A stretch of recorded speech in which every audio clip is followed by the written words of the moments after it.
I do want to say though that producer Maddie did manage to get a very convincing Jedi Bulldog. There it is.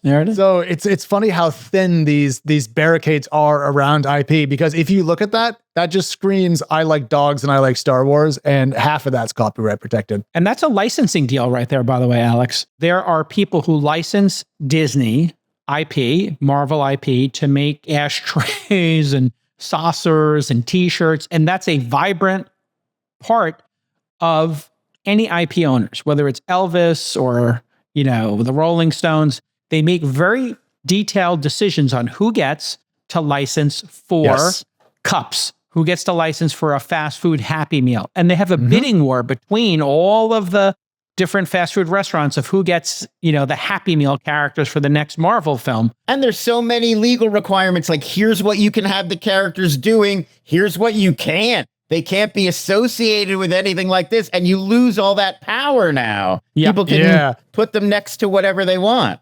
Lon, I think Ferrari has a thing in all their licensing deals that if you show a Ferrari car, it has to be leading the race, for example, because they don't want Ferrari ever to be shown in second place. Exactly. People are particular about this. They're serious.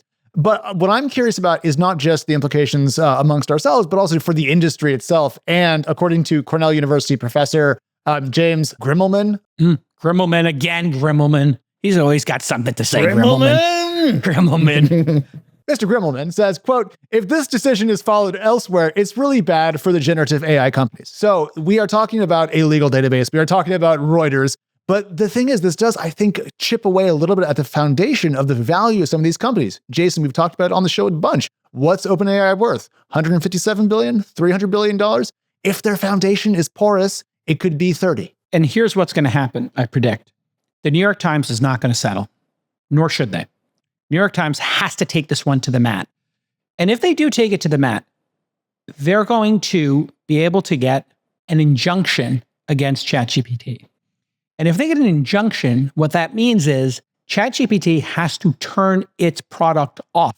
They have to stop providing it. That would be cataclysmic. The damages that the New York Times could get here, I believe, could be like 9 figures, 100 million, 500 million, which is pocket change for ChatGPT, except when 10 other people show up. Right. And then it's like getting 10 speeding tickets, or it's having 10 cars impounded. Now you got 5 billion in liability, 10 billion in liability.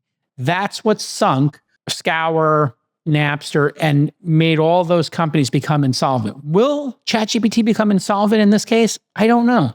Probably not. But well, this could be cataclysmic. I think it's a 5% chance or less that this becomes existential for them, and a 95% chance they write really large checks. And I do think this could balkanize everything, where Reddit then says to folks, you know what? Pay up or take our stuff out. And then Quora, pay us, take our stuff out. Getty, pay us, take our stuff out. And it is going to cause absolute chaos in the industry, I believe.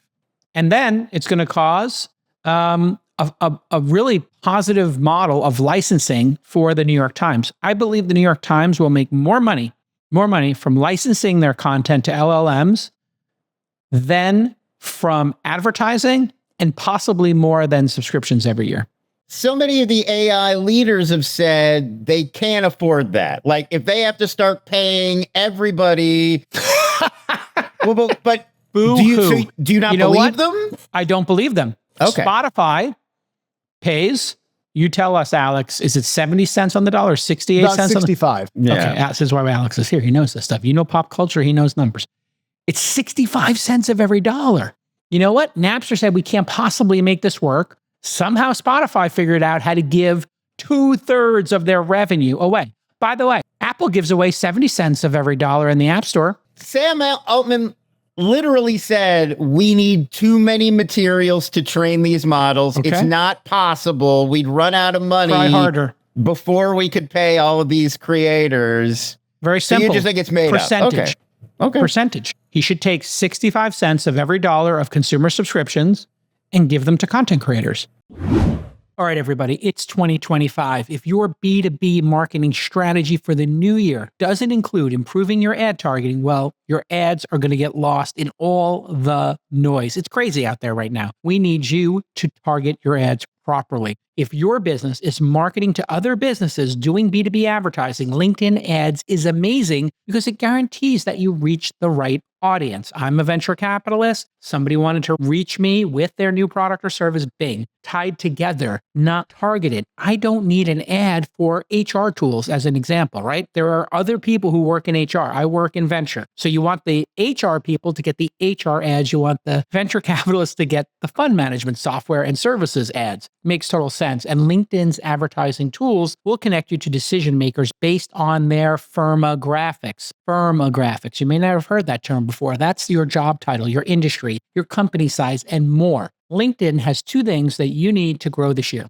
First, reach. LinkedIn has over 1 billion members, 130 million of them are decision makers, and of course, 10 million are C-level executives. And number two, LinkedIn has impact. B2B marketers report 2 to 5 times higher return on ad spend compared to other social platforms, so you don't waste your money. Plus, 79% of B2B marketers say LinkedIn is the best platform for paid media. LinkedIn allows you to build the right relationships, drive results, and reach your customers in a respectful environment. They're not talking about politics. They're not doing yoga. People are focused on business, right? And that's what you want when you're trying to deliver a business-to-business message. So start converting your B2B audience into high-quality leads today. We'll even give you a $100 credit on your next campaign. Go to linkedin.com/thisweekinstartups to claim your credit. That's linkedin.com/thisweekinstartups. Terms and conditions do apply.